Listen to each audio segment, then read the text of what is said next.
Good afternoon, everyone. And thank you very much for inviting me.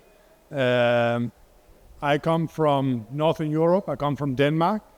It's a little embarrassing to say it's not much bigger than, let's say, the suburb of Delhi.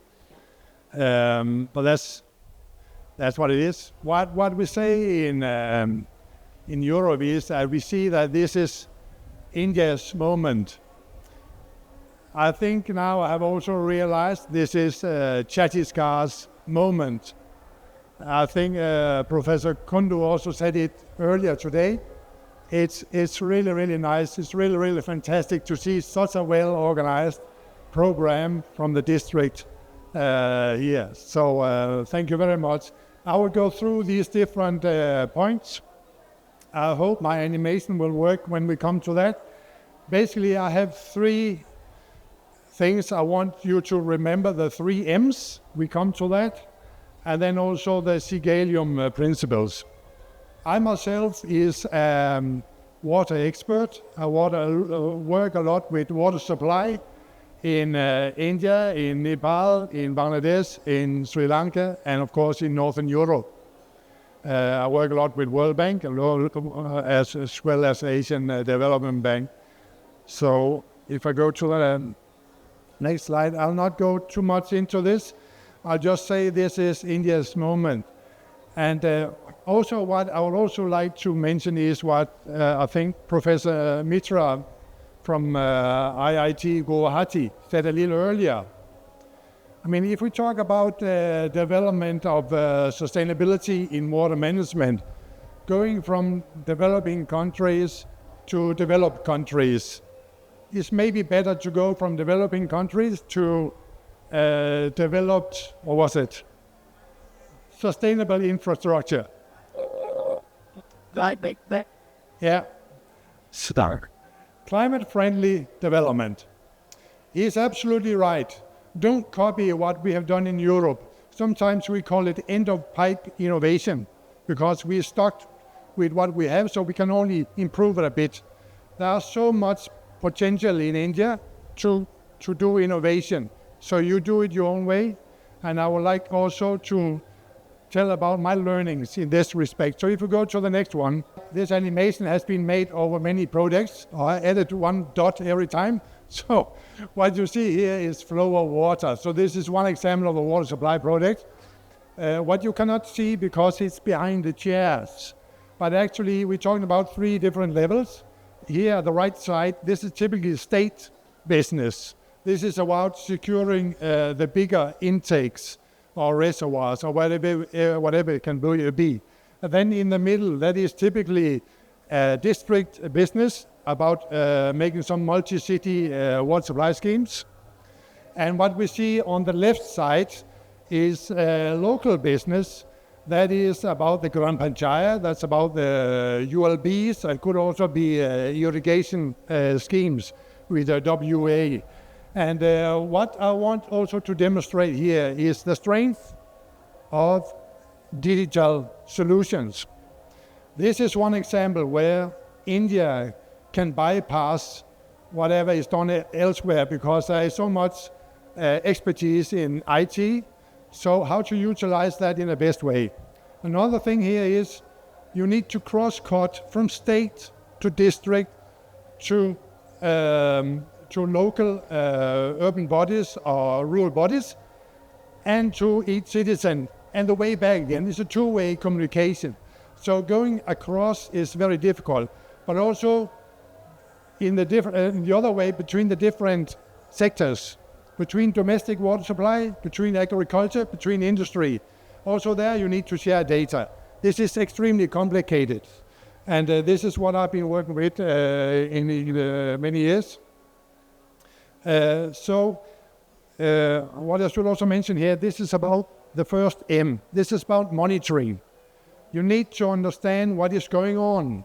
And that is why you have these different sensors. You have GIS systems, you have even remote sensing, satellite technology, and a lot of other technologies. Drones are coming in big way also. How to integrate this. So this is about the first M, the monitoring. Let's go to the next M. That is management. You cannot do management if you don't know what to improve. So therefore you do the monitoring. On the other way, don't start any monitoring if you don't have any need for the data. I've seen so many cases where people that start monitoring projects, but it's not being picked up because it's not going to be used. So what is management? In this case, this is from a particular project.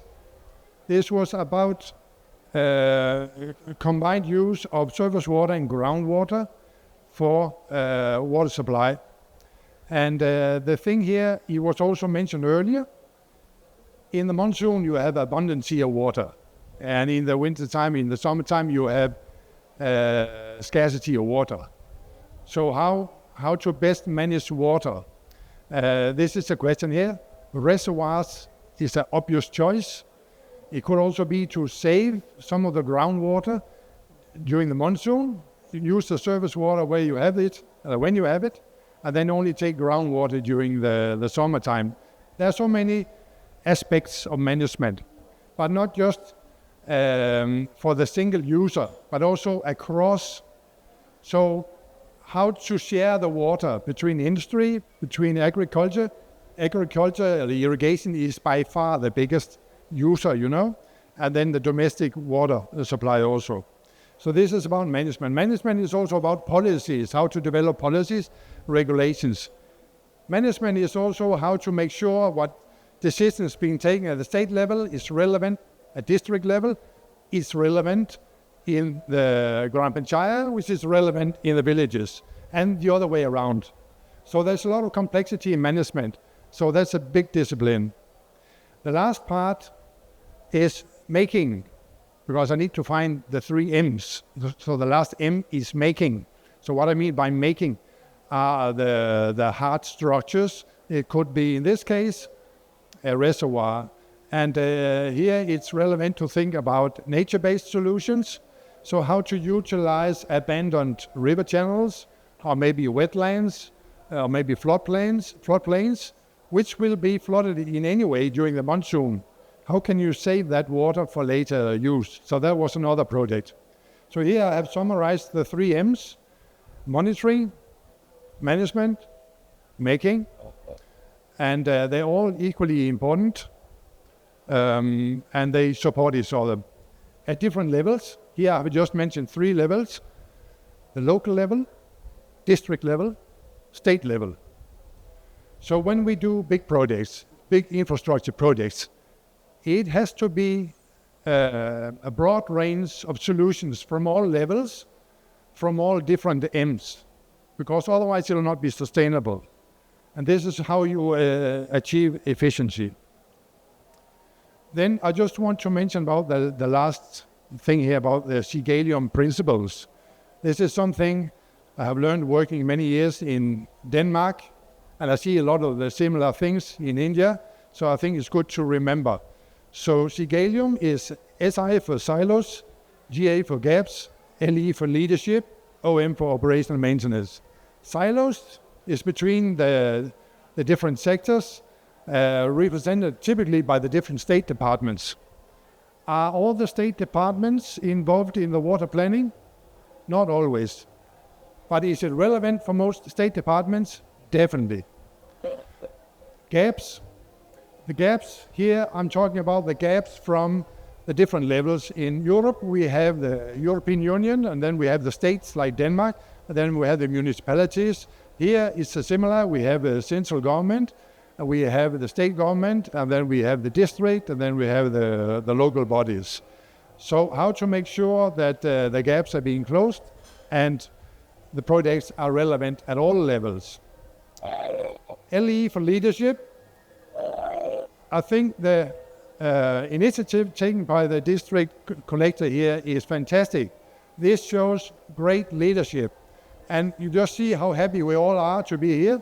And the thing is, it matters. People driving the things. So the challenge here is often succession. We see that in bigger projects, which will last 10, 15 years. There's some of the very good people in government. They are maybe being replaced every 3 years. but how to make sure there is a succession, how to make sure there is another district collector here next time who is equally visionary. OM is about operation and maintenance, and here it's really about securing resources. Financing. I've seen so many projects which are great, fantastic.